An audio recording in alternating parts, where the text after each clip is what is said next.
Boa noite, vinde. Graça e paz. Amém. Eu tenho alguma coisa relacionada comigo aqui, questão de chuva.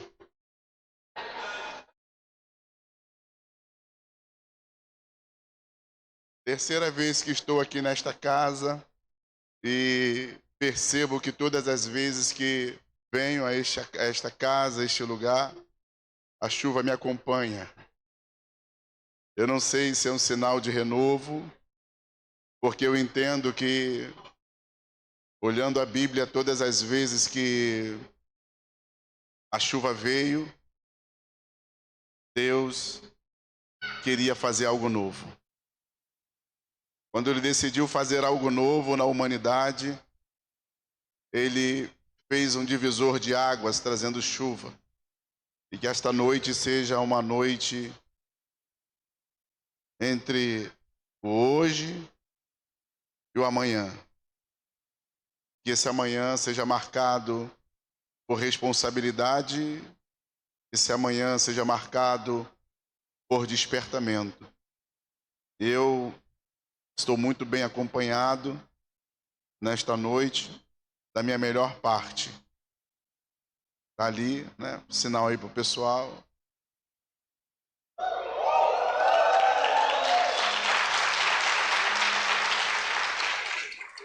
Minha melhor parte se chama Iracema, a Índia dos lábios de mel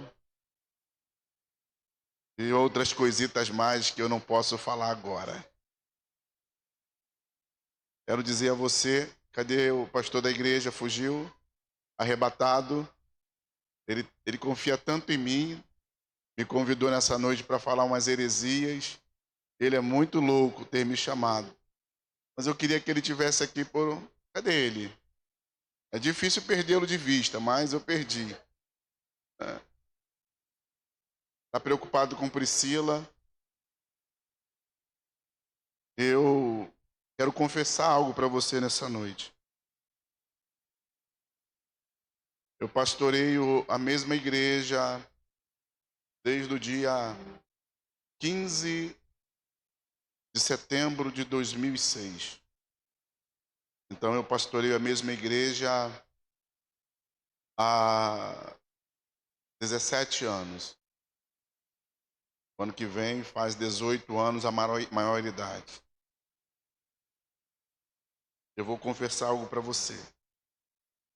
Há uma identificação, estava tão fechadinho aqui, pesadinho aqui em cima, né? Cheio aqui esse ambiente. Puder me dar mais aquele retorno poderoso. Eu quero confessar algo para você. Nesses 18 anos, eu pastorei o mesmo ministério. Alguns estão comigo no mesmo pastoreio desde o início. Começaram comigo numa célula. E eu tenho aqui uma identidade com vocês e com o pastor de vocês. A nossa história, ela não sei se ele já citou aqui, a nossa história, ela não começou muito bem.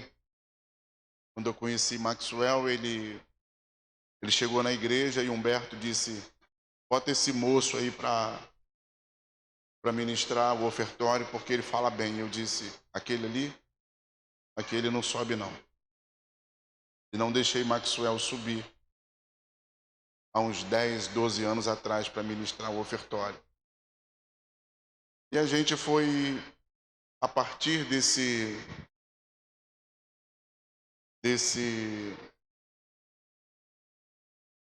templo, a gente foi se alinhando, a gente foi se aproximando, a gente foi se conhecendo.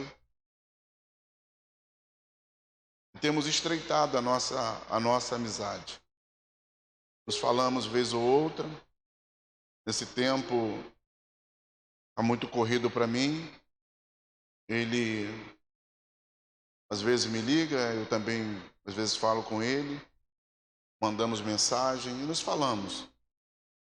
Mas o que eu quero dizer para você, e respondendo às meninas que me me fizeram um convite hoje para amanhã estarmos numa live. Quero respondê-las daqui. Eu tenho 18, vou fazer 18 anos no mesmo ministério. Sou pastor de outras igrejas. Em 18 anos, pastoreando a mesma igreja, eu nunca saí um domingo para pregar em lugar nenhum. Esse é o meu primeiro domingo, em 18 anos, que eu saio para pregar em outro lugar. Então eu estou respondendo as meninas, porque eu estou nesta noite entregando uma primícia. Eu estou entregando algo a Deus, porque reconheço o pastoreio que vocês estão debaixo, porque me identifico com esta igreja, porque acredito na sinceridade e no trabalho que esse pastor tem feito e realizado aqui. E estar nesta série chamada Responsáveis é uma responsabilidade muito grande. Então eu me sinto aqui nesta noite muito confortável para falar com vocês, nervoso, porque na CESO a gente já tem uma tranquilidade maior, mas também um certo nervosismo. Eu sei que vocês são poderosamente ministrados pelo Maxwell. Não assisti às mensagens anteriores, pregadas nos domingos anteriores, porque o pregador tem um problema sério, ele ouve e já quer replicar. E eu, para me manter com os ouvidos puros, eu disse: Deus, o que eu vou ministrar? Confesso a você também que cheguei aqui numa dúvida cruel. Cheguei aqui e a minha esposa perguntou: o que você vai falar? E eu disse: eu não sei. Poderíamos falar de tantas coisas, mas também não vim aqui massagear o seu ego. Não vim aqui trazer uma palavra motivacional a você. Não vim aqui dizer que você terá quando você não terá. Mas quero compartilhar com você um pensamento. Um pensamento que vai nos chamar uma responsabilidade. Um pensamento que vai nos despertar para tomarmos algumas ações.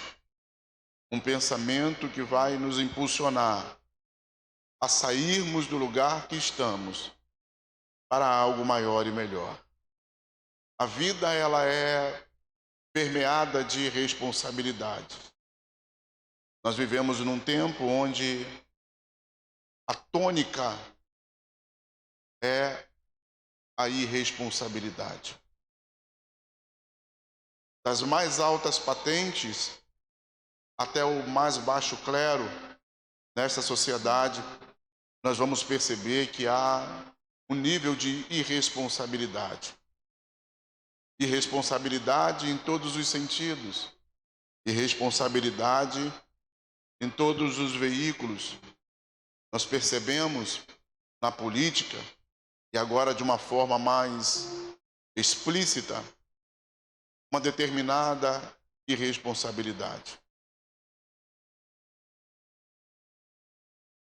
Governo, eu não vou falar de política, mas só para pontuar, eles conseguiram e vão conseguir neste primeiro ano estourar todos os tetos de gastos. Eles conseguiram e conseguirão, a partir da irresponsabilidade, fazer com que empresas que eram lucrativas se tornem deficitárias. Você olha isso no alto escalão, no alto clero, e você vai perceber que essa irresponsabilidade, ela escorre para outras camadas da sociedade. E é sobre isso que nós iremos falar, sobre um posicionamento da igreja. Um posicionamento meu e seu. Por que esta igreja, e quando eu digo esta, contexto geral, tem perdido a referência, se tornado também uma igreja irresponsável. Eu penso que a igreja desse tempo é a igreja mais irresponsável com as coisas concernentes ao Espírito. Por que nós estamos assim? Se o Deus é o mesmo, se o Espírito é o mesmo, se a palavra é a mesma, o que nos tem distanciado dessa responsabilidade? Você vai perceber que o que Jesus fala em Lucas 9, ele vai dizer: se você quer vir após mim, tome a sua cruz, negue-se a si mesmo e siga-me. O que ele está falando não é somente de abrir mão. Ele está falando que para segui-lo haverá que ter responsabilidade. E o texto que nós vamos ler nesta noite, ele vai mexer um pouco conosco. Se encontra no livro de Números, capítulo de número 16.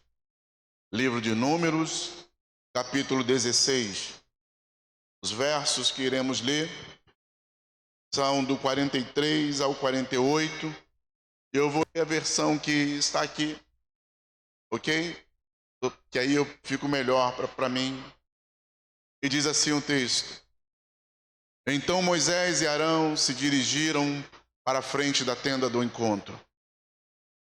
E o Senhor avisou a Moisés: ide, sai do meio dessa congregação, e em um só momento os aniquilarei a todos. Contudo, eles imediatamente se atiraram sobre seus rostos em terra. Em seguida, Moisés pediu a Arão: toma o incensário, põe nele fogo do altar, e em cima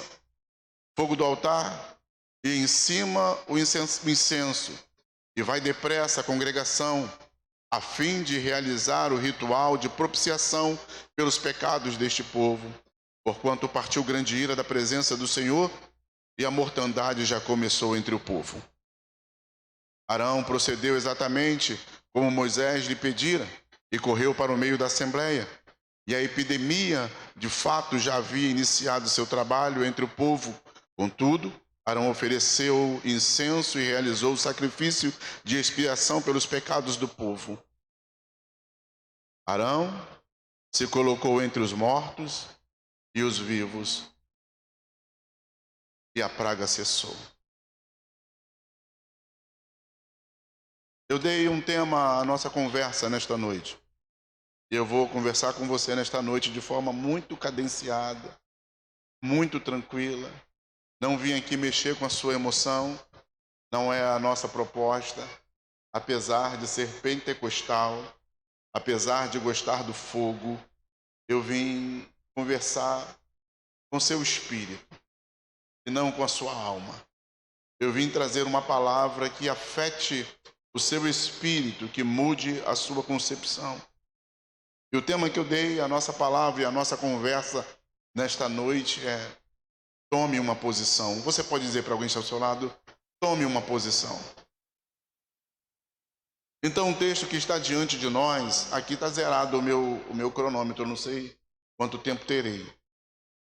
O texto que está diante de nós é resultado de uma grande rebelião. O texto que está diante de nós é o resultado de um fato, de um acontecimento.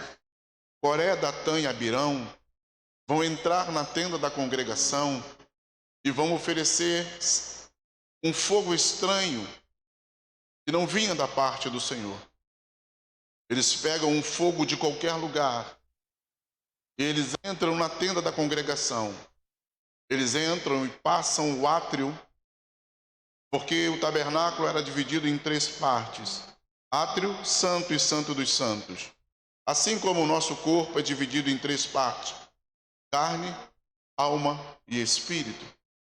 E a Bíblia diz que eles atravessam o átrio, o lugar onde ficava o altar do holocausto e a bacia de cobre, onde as mulheres entregaram suas ofertas através de seus espelhos para a construção daquela bacia.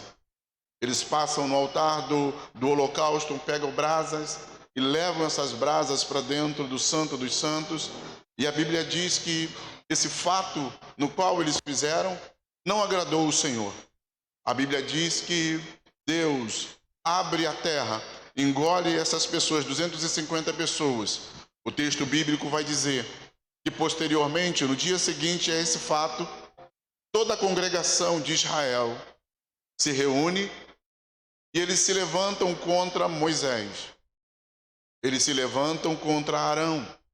Eles vão confrontar Arão e Moisés, dizendo a eles: vocês mataram 250 homens.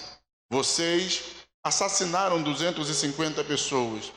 Perceba que nesse conceito, nesse pensamento, nós temos uma facilidade de apoiar rebeldes. A igreja tem uma facilidade de apoiar coisa errada. A igreja tem a facilidade de defender coisas erradas. Você vai perceber que os líderes estão certos, mas a igreja fica contra os líderes e apoiam aqueles que estão errados. Não é assim também nesses dias, onde a igreja apoia alguém que sai, mas não apoia o pastor que liga, que ora, que jejua e que chora.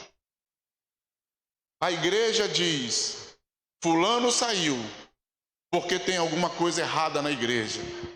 Mas eles nunca vão de encontro ao pastoreio ou ao presbitério para saber o que de fato está ocorrendo. Então eles se rebelam contra a autoridade espiritual que é Moisés. E eles vão dizer: vocês são culpados de terem matado esses 250 pessoas. Eles não avaliam a situação. Eles não avaliam que não foi Moisés e nem Arão que vieram para matar, mas foi o próprio Deus. Então a primeira verdade, a primeira conversa nesta noite, ela se dá a partir de responsabilidade. A minha pergunta é: de que lado você está da conversa? De que lado você está dessa situação? A quem você tem defendido? Você tem defendido o certo ou você tem lutado por aquilo que é errado? Nós olhamos na igreja nesse tempo e vemos, e aqui desculpe-me, você pode até levantar nessa noite e ir embora, mas eu vou falar. Eu posso falar? E alguém diz: eu sou cristão, mas eu sou de esquerda.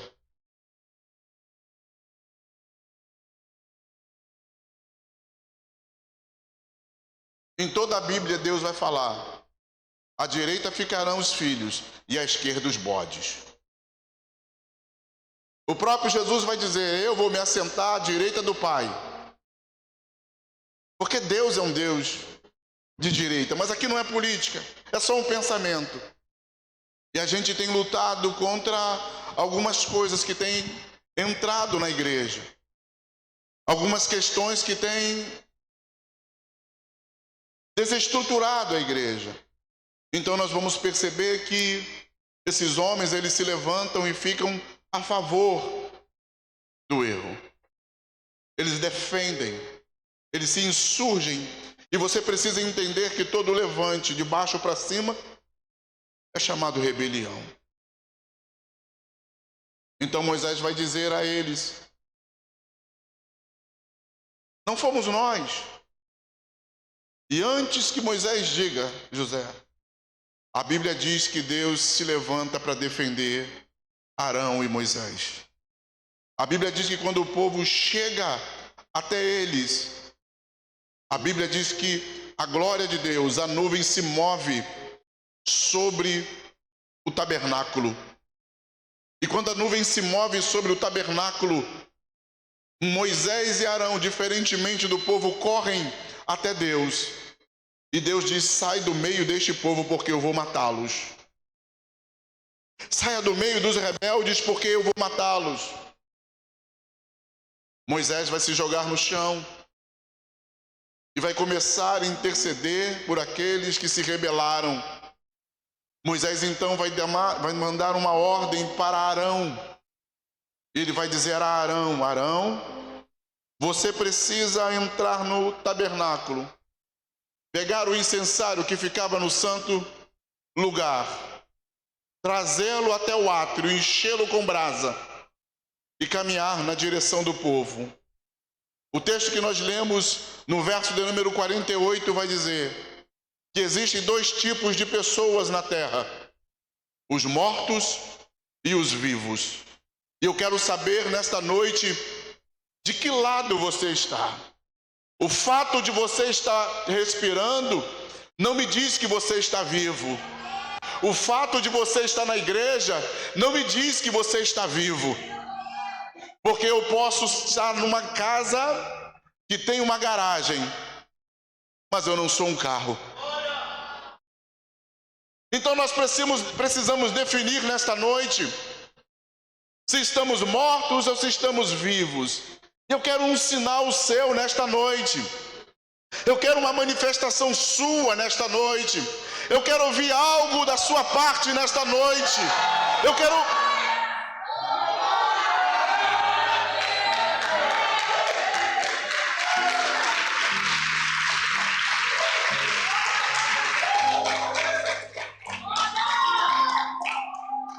Para essa história e para essa passagem bíblica,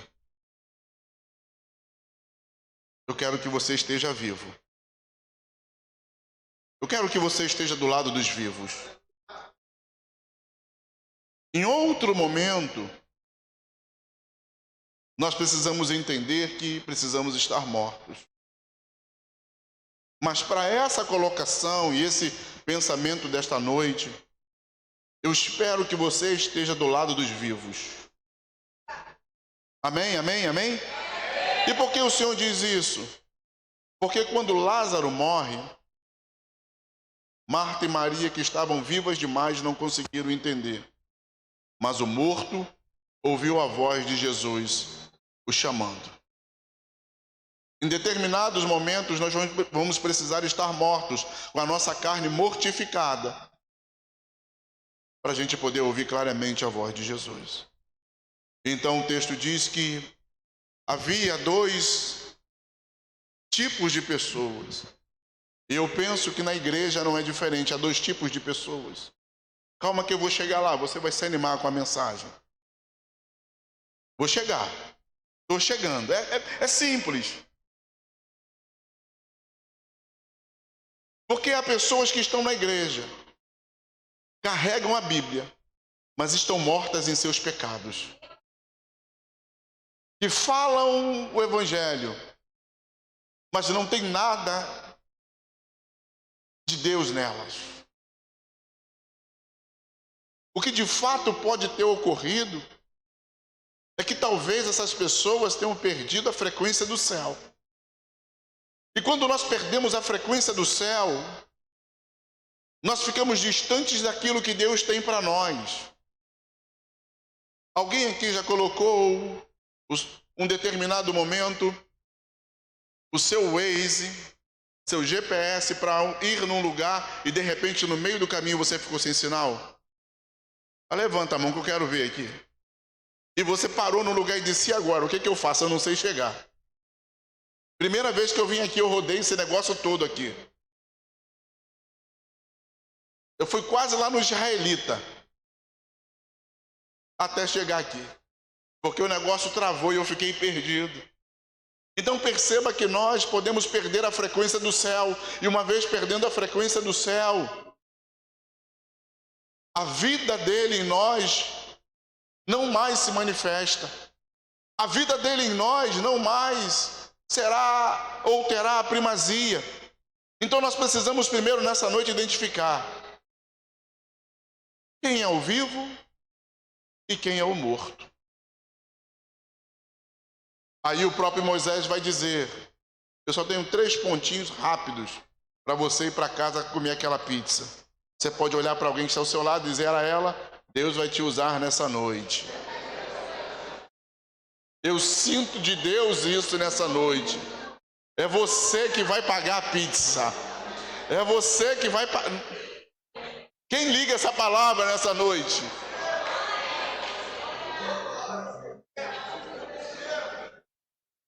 Então Moisés diz a ele: você vai correr até o meio do arraial, até o meio da congregação. E quando você chegar no meio da congregação, você já não vai chegar de mãos vazias. Então Moisés vai orientar a Arão dizendo: você vai à tenda da congregação. Você vai pegar o incensário, vai encher o incensário e vai voltar no meio do povo. Isso me chama a atenção porque isso fala de duas situações. Diga comigo, posição. Diga comigo, posição. E responsabilidade. Responsabilidade. Então há um grupo morto, porque a praga já havia se estendido sobre a congregação. Então Moisés diz: há uma forma de nós pararmos isso. Vá à presença de Deus, pegue o incensário, encha o incensário com fogo e vá para o meio do povo. E aqui eu apontei algumas coisas. Porque ele não diz: você é o sacerdote, ou o sumo sacerdote Arão, vá lá e dê uma palavra e algo aconteça. Nós vivemos num tempo de muitas palavras. Nós vivemos num tempo de muita afirmação. Nós vivemos num tempo onde as pessoas falam e por vezes nós tomamos posse. Mas nem tudo aquilo que é falado vem da parte de Deus. Então ele se reporta a Deus para poder resolver uma situação natural. Há situações naturais e problemas naturais que só serão resolvidos com uma direção de Deus e uma palavra de Deus e algo que foi tirado da presença de Deus para resolver aquela situação. Então Arão pega o incensário. Arão não é mais um garoto. Arão não tem 40, 30, 20 anos. Arão já é um homem de aproximadamente 120 anos. E ele pega o seu incensário, ele sai correndo no meio da congregação como um garoto. Eu vim dizer a alguém nesta noite que Deus tem urgência de um posicionamento seu, de um posicionamento meu, de um posicionamento nosso. A praga está estabelecida e Arão não pode resolver a partir daquilo que ele conhece, das suas experiências, daquilo que ele tem relacionamento com Deus, mas ele tem que levar para o meio do povo e da congregação algo da parte de Deus físico. Ele então sai, e a Bíblia diz que quando ele chega no meio do povo, já tem 14.700 pessoas mortas. A Bíblia vai dizer, Ezequiel 33, se o atalaia sair da sua posição, quando o inimigo vier, entrar na cidade, e o atalaia não der o toque do chofar ou da buzina, e o inimigo matar aquelas pessoas, as pessoas que estão após o muro, a responsabilidade será do atalaia. Fala para quem está ao seu lado: você é responsável.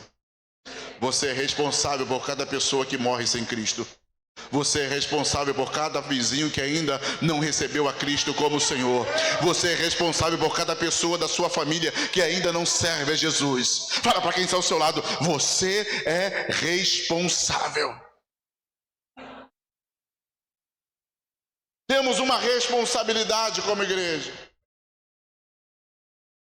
Então esse atalaia vai ser imputado sobre ele o sangue daqueles que morreram. Por quê? Porque ele largou a posição, ele largou o lugar. O próprio Ezequiel, capítulo 22, verso 30, ele vai dizer: procurei um homem que tivesse responsabilidade e se colocasse à brecha Esse texto fala sobre algo que é interessante. O que era a brecha? Alguém sabe o que era a brecha? A brecha era o seguinte: toda vez que o inimigo vinha contra Israel ou contra Judá, os muros tinham em determinado momento, em determinada posição, melhor dizendo, uma ruptura. Quando eles sabiam que o inimigo estava vindo, o que eles faziam? Eles pegavam a arca e tiravam a arca de dentro do templo e levavam a arca para outro lugar, para que a arca não fosse roubada. Então o que Ezequiel está dizendo é que eu procurei alguém que se posicionasse a favor de Deus, mas eu não encontrei. Por quê? Porque não tinham pessoas comprometidas e responsáveis na sua posição. Então vamos continuar no texto para a gente começar a aprofundar o pensamento nessa noite. Então o texto vai dizer que ele pega algo da parte de Deus e leva até o meio do povo. A minha pergunta é: o que você tem levado para sua casa tem trazido vida ou morte? As conversas que permeiam você com o seu grupo no WhatsApp, na igreja, na célula, no discipulado, são conversas que matam ou são conversas que dão vida? As conversas que você ouve, que você fala, que você participa, elas estão trazendo vida ou parado a praga? Pastor, domingo eu vim receber uma palavra tão dura como essa. Fala para quem está ao seu lado. Há pré-requisitos. Fala, há pré-requisitos para se parar a praga. Ele não vai de mãos vazias. Ele tem uma palavra de Deus. Deixa eu falar uma coisa. 19 e 20. Nós vivemos uma das maiores assolações em todo o mundo. Uma praga chamada Covid, que levou pessoas que nós amávamos, parentes nossos, pessoas próximas a nós, que não poupou absolutamente ninguém. Hoje nós vivemos uma grande praga. Drogas. O governo e o Estado estão estabelecendo cartilhas para ensinar as nossas crianças, na mais tenra idade, o que é sexo, como se pratica. Estados Unidos, eles estabeleceram algo agora que já estão se ensinando e dando camisinha e anticoncepcionais na 6ª série para as moças. Então nós vivemos uma praga social. Só lá em Campo Grande que tem isso, aqui não tem não. De um lado, comandos, de outros milicianos, de outros, e por aí vai. Então nós vemos que a cultura tem atravessado a igreja, em todos os sentidos, em todos os meios. Nós estamos percebendo que a questão da praga, ela se esvai por dentro da igreja, através de posições onde a igreja tem que aceitar e abraçar o homossexualismo, onde a igreja tem que abraçar o pecado e dizer: não, fulano tem adultério, mas ele é membro daqui, ele vai ficar aqui. E nós precisamos de um posicionamento firme e forte hoje. A gente não pode coadunar com esses pensamentos. A praga está dentro da igreja, e você precisa entender o que o profeta Ezequiel vai dizer no capítulo 9 de Ezequiel. Há uma praga dentro da igreja, e ele vai liberar uma palavra ao profeta Ezequiel dizendo: vá no seio da igreja, porque a correção começa dentro da minha casa. Nós queremos que Deus corrija lá fora, mas primeiro precisa haver correção aqui. E quando eu falo aqui, contexto geral. Esses dias, conversava com uma pessoa, membro lá da CES. Nós conversávamos e eu orientava e eu dizia, cara, você precisa sair disso. Ele dizia, eu não tenho força, pastor.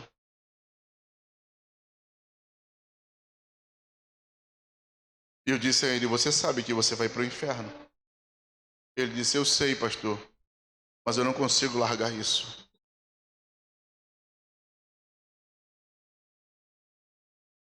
Estava vendo não, passou lá no meu feed como é que fala? Trans? Quando muda? Trans? Uma pessoa trans? Hã? Não é isso? É que é tanto... gente, é tanta informação. É trans, é pan, hã? É não binário, binário, gente. E olha que a gente ouve isso aí todo dia, né? E ela disse, eles conversando, ela não ele, porque é um homem que agora se diz mulher, não tem útero, não tem como reverter. Ele disse, se Deus quiser me mandar para o inferno, pode me mandar, porque é ele que está perdendo. Vocês viram? Já viram esse? Viu? Se Deus quiser me mandar para o inferno, pode me mandar, porque é ele que está perdendo. E essa pessoa se diz cristã. Essa pessoa se diz convertida. Essa pessoa se diz serva de Deus. Então nós vivemos essa praga dentro da igreja. Nós vivemos essa praga lá no colégio do seu filho. Eu termino agora o meu curso de psicologia esse ano. Agora, faltam 2 semanas para terminar e me formar. E o que você mais vê é que um conceito, um pensamento progressista estabelecido. Falava com a minha esposa esses dias, uma colega sentou ao meu lado e eu já sabia que ela era meio esquisita. Ela mora próximo à minha casa. Garota, jovem. Eu vi ela chorando e eu disse, o que foi, fulana? E ela disse, você sabia, ela sabe que eu sou pastor, você sabia, Marco, que eu sou apaixonada por fulano e nós estávamos ficando. Eu disse, eu não sabia não. E ela agora me traiu. Ela está com outro. Eu falei, quem é o outro? É aquela. Não, você não entendeu. Está com outro. Quem é? É aquela. O outro é ela. Eu disse, o que você vai fazer? Ela disse, eu vou lutar. E eu falei para ela, você não precisa de Jesus, não? Ela disse, mas Jesus ama a todos. Ou a todes. Eu fui aprofundando a conversa. E sabe o que ela disse? Um dia eu estive na igreja. E sabe onde eu aprendi isso? Dentro da igreja. Pastor Estevão Fernandes, você pode colocar aí. Pastor, lá na Paraíba, ele está conversando em determinado momento, acho que é um pod, ele está conversando com o pastor Josué Gonçalves e outros pastores.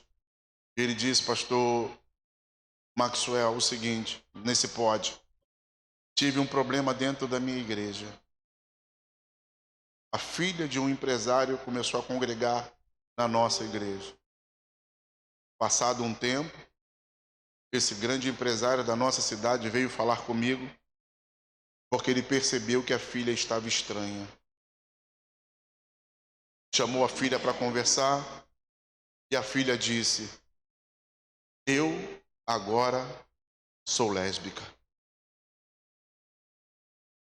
Ele perguntou ao pai, mas onde você aprendeu isso? Como é que foi isso? Você nunca teve essa inclinação? E ela disse, pai, eu aprendi na igreja. Essa moça fazia parte do ministério profético de dança. E ela disse: quando o ensaio acaba, as meninas vão para dentro do... Pode pegar, é um pod, isso aí não é história não, tá aí na net. As meninas vão para dentro do banheiro e fica todo mundo se alisando e se beijando. A igreja que deveria estar viva está matando. Fala para quem está ao seu lado, quem não está cuidando está matando. Nós estamos vivendo uma praga. Nós estamos vivendo uma pandemia e nós não podemos fechar os olhos para isso. A gente não pode fingir que não está vendo quando nós estamos vendo. A gente não pode... Deixa eu lhe falar uma coisa, irmãos. Com muita tristeza. Eu tenho 2 casos para contar para você. Tinha um irmão muito querido na nossa igreja. E desde pequeno eu percebi o filho dele meio estranho, meio diferente dos demais. Vamos jogar bola, o garoto não jogava bola, o garoto não corria. O garoto estava o tempo todo passando e alisando o cabelo das meninas. E um dia eu chamei o pai. Eu disse: fulano, eu estou observando o teu filho. Tá tudo bem com ele? Tá. Ele, pô, mas ele já está com 18 anos agora. Namora ninguém. Beija na boca de ninguém. Ele, não, meu filho é muito recatado. Eu disse: fulano, abre o olho. Porque eu tinha muita intimidade com essa pessoa, muita. Ele, pô, pastor, tá zoando? Eu falei: cara, abre o olho. Começa a apertar esse garoto. Resumo da ópera. A educação dele se transformou. Agora ele é drag queen.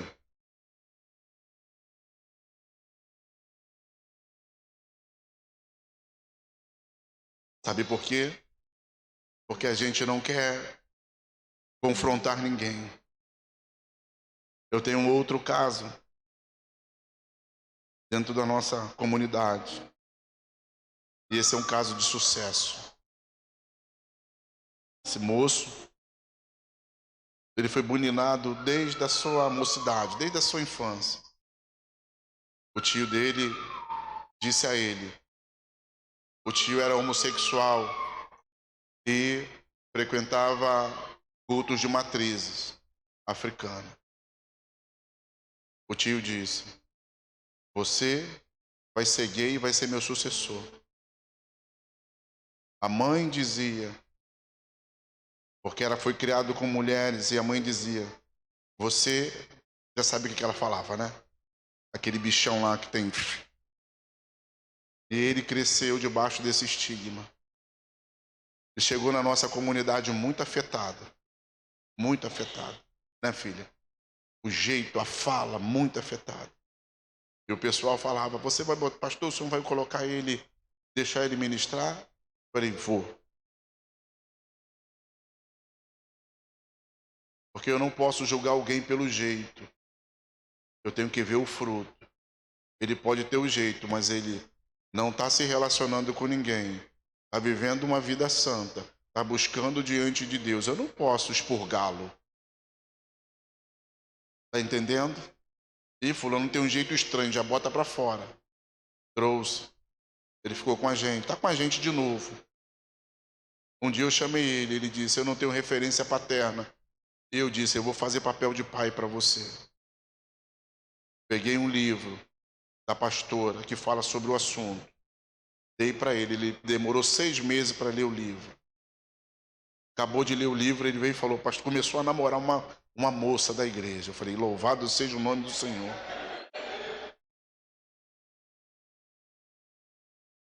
Louvado seja Deus. Começou a namorar a menina, eu só estou olhando ele, eu chamei ele e falei, você não vai enganar ela não, né? Ele falou, não, pastor, não vou não.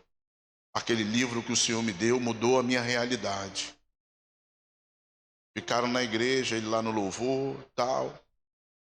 Determinado momento ele disse, pastor, eu vou sair. Eu falei, misericórdia. Tem uma palavra de Deus, eu vou sair da igreja. Saiu ele e a namorada.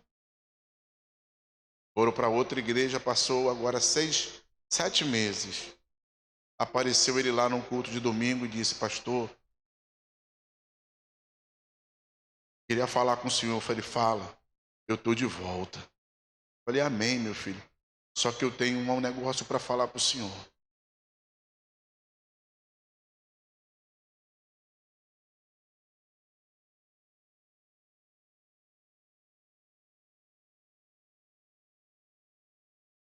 Eu fiz besteira.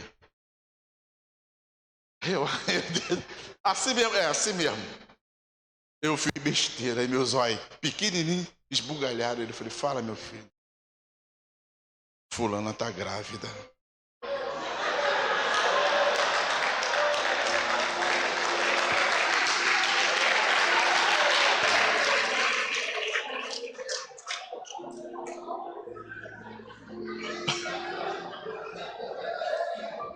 Aí eu disse: mas como é que é isso? Ele falou: calma, pastor, a gente vai casar agora, já botamos o papel. Eu falei: mas você está enganando ela? E ele disse: não, pastor, eu gostei, o negócio é bom.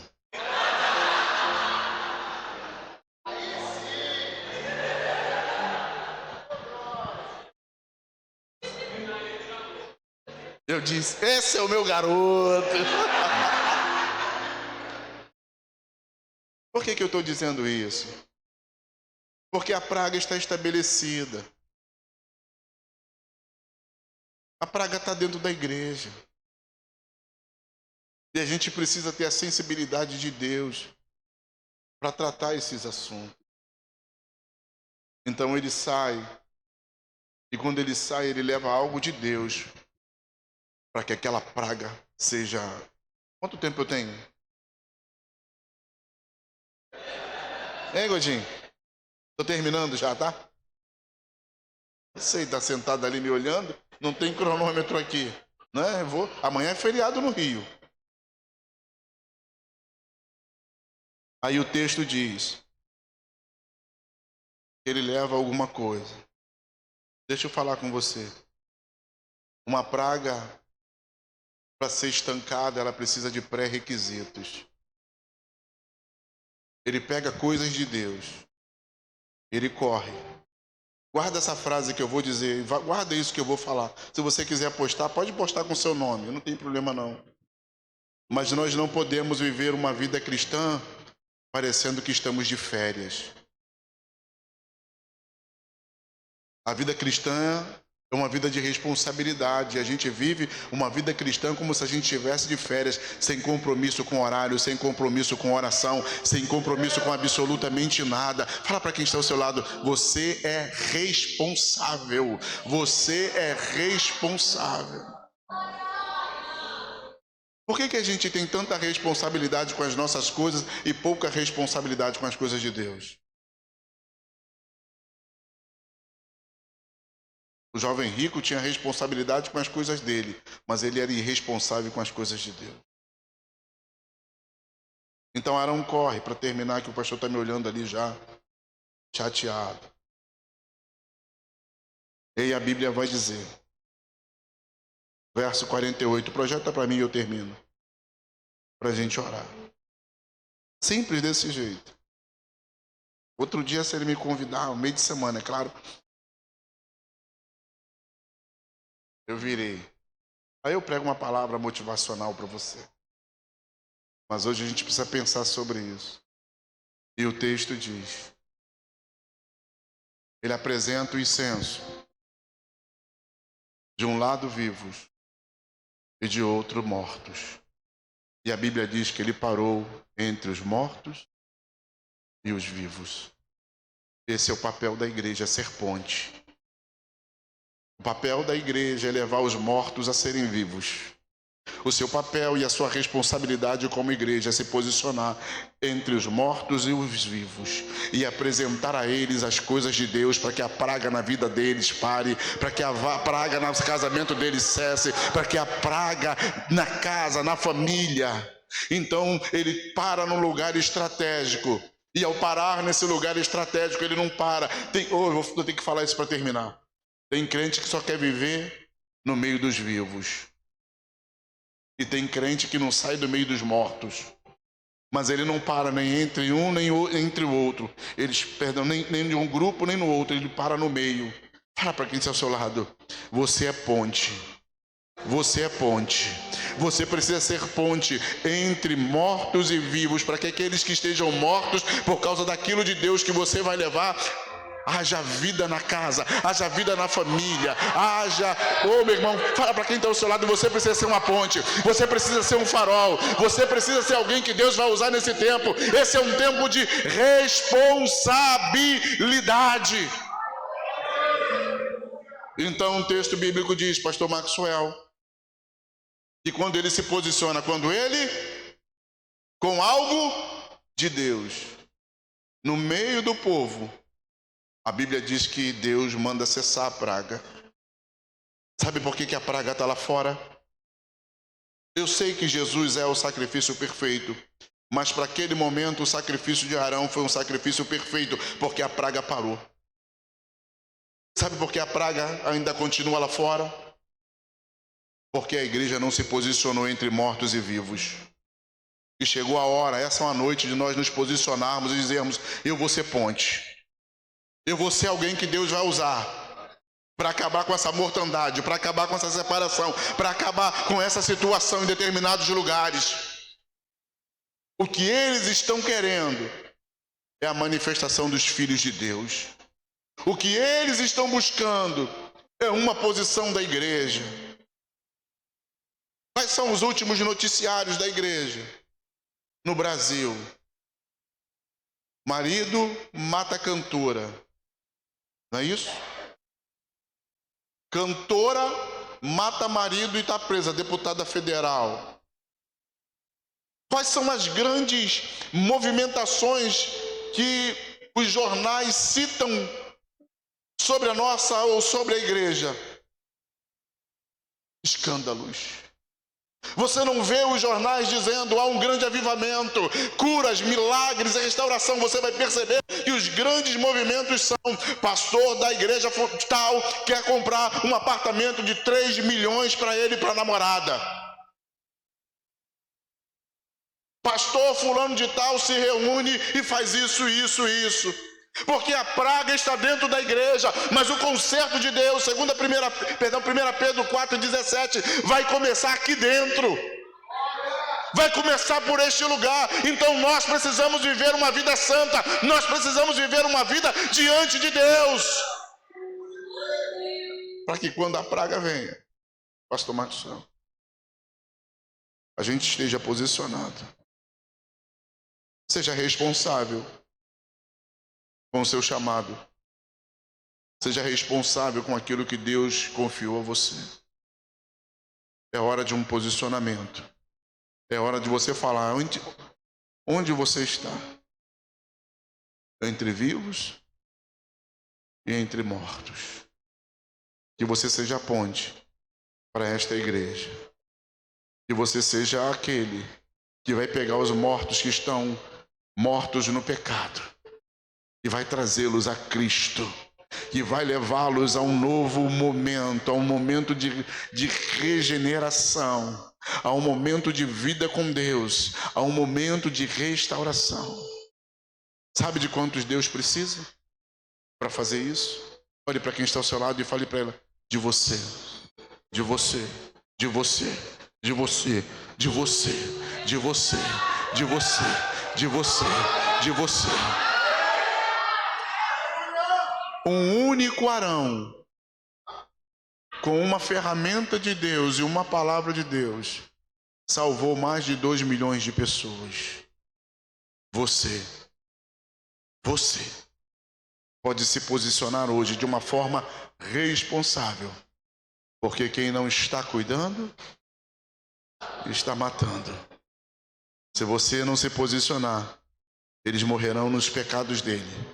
Mas se você se posicionar, você será a ponte para trazer os mortos à vida, no nome de Jesus.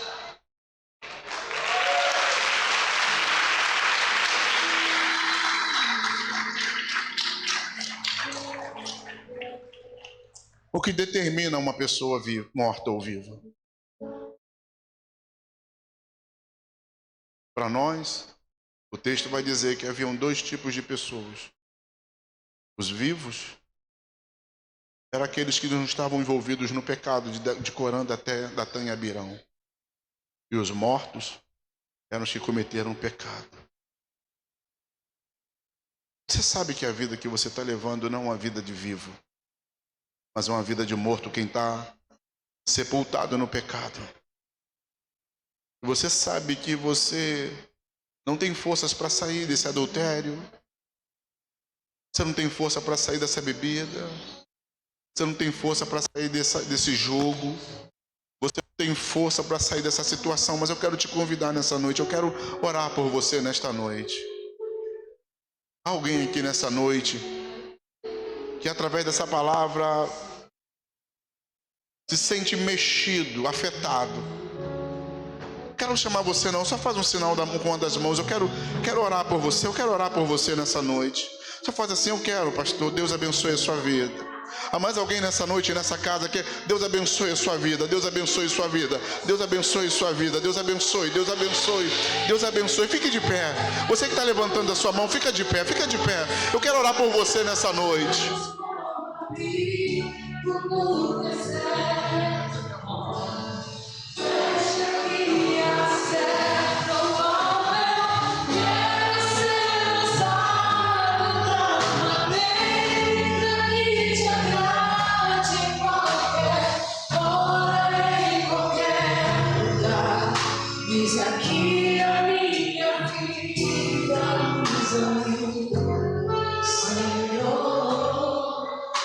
Agora, daqueles que se colocaram de pé, há alguém aqui que ainda não teve um encontro com Jesus? Há alguém aqui que está afastado dos caminhos do Senhor? Não quero que você venha aqui à frente, não. Só quero te pedir algo. Porque você pode vir aqui à frente e continuar no mesmo problema, na mesma situação, no mesmo pecado. Mas você precisa tomar uma atitude hoje. Porque a sua irresponsabilidade pode colocá-lo no inferno. Se há alguém aqui nessa noite, uma única pessoa, eu quero... Esquenta não, tá tranquilo, fica nervoso não. Há alguém aqui nessa noite que quer sair dessa situação e não tem forças? Quer de fato ter uma vida de vivo para Deus, mortos para o pecado, mas vivos para Deus? Essa palavra é uma palavra de um pai para um filho. Essa palavra é uma palavra de quem ama. Essa palavra é uma palavra de quem já esteve lá no tráfico, de quem já foi usuário. E eu sei como é difícil sair. E eu sei como é que é difícil se liberar. E eu sei como é difícil vencer algumas questões da vida. Mas eu vim ser ponte para você nessa noite. Deus me trouxe aqui para dizer a você que ainda há chance, ainda há oportunidade, ainda há tempo. Feche seus olhos, coloque uma das mãos no seu tórax. E nós vamos orar nesta noite. Feche seus olhos nessa noite. Pai, no nome de Jesus, eu oro nesta noite, nesta casa, neste lugar, pedindo ao Senhor, meu Deus, que toque cada vida, que toque cada pessoa, meu Pai.